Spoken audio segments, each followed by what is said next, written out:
Deadlifting, a lot of weight, powerlifting, strength, moving a barbell at the maximum weight is really all about speed.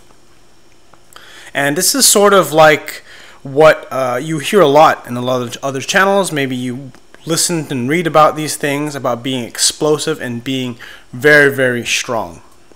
And kind of what I've learned is that explosiveness and speed is really, really important. But I really think that accuracy is even more important.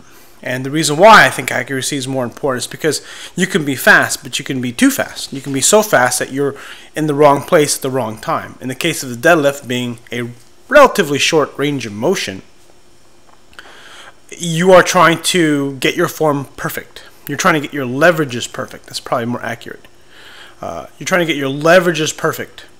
And you get your leverages perfect by having accurate timing.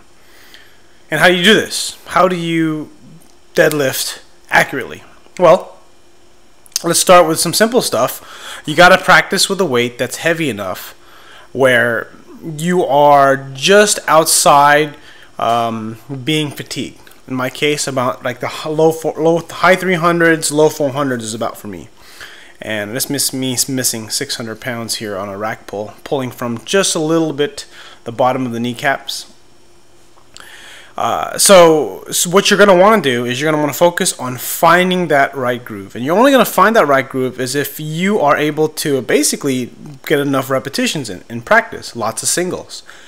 This is about pulling, deadlifting the most amount of weight. And you're not going to do that unless you know what it's supposed to feel like.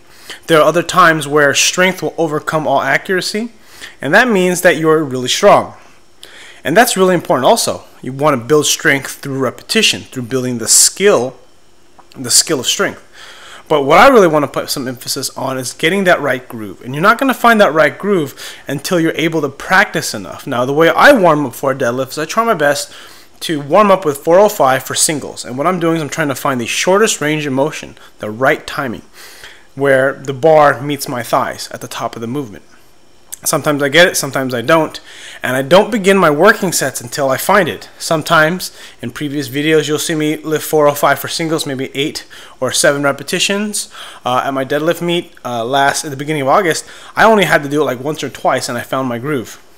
And I think one of the biggest reasons why I found my groove is because of the bar. So the way you're going to be able to do this is you got to get that right feeling. And I think the best way to learn is to deadlift slow.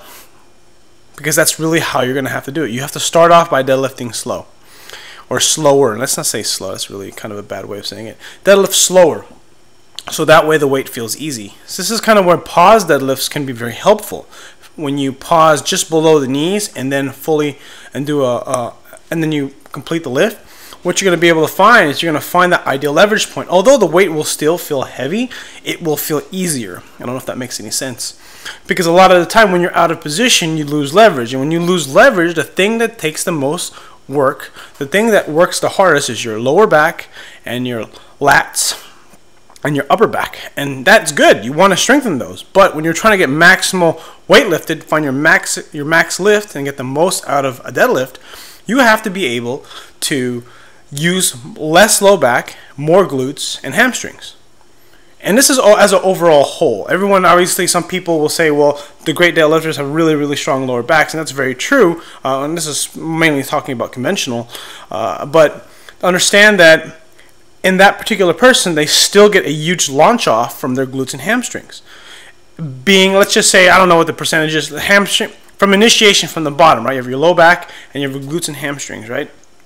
You want glutes and hamstrings to be like 60%, maybe definitely well above 50%, at least 52% of the activation. And you're going to only be able to do this if you get that right feeling. And the best way, in my opinion, to do this is 2 wins. Pause deadlifts and just practice pulling. Now, speed pulls have a place. Romanian deadlifts have a place. They all have a place because they allow you to strengthen your movement. When you're trying to really improve your 1 repetition max, this is very specific to a 1 repetition max. Not just building general strength. This is like building strength for a very specific reason, and that is to be able to deadlift the most amount of weight for a single max weight. And that's sort of kind of what I'm training for. So when you see me train, that's sort of all I'm training for. If I'm just training for general strength, like a 5-rep max, 3-rep max, or just having better conditioning, because my conditioning freaking sucks. You saw me laid out there earlier after these stiff-legged hybrid RDLs. It's a different kind of scale. It's a different kind of strength. So those are just some thoughts. Hope you got some good stuff out of it. Click like if you haven't already, and if you're this far, leave a comment below if you have a question, because I'm doing Q&As and I'm just trying to kind of gather them and do them as I come along, because I'm kind of running out of content to write about or make, and I'd like your help. All right, thanks for watching, and I'll see you guys on the next video.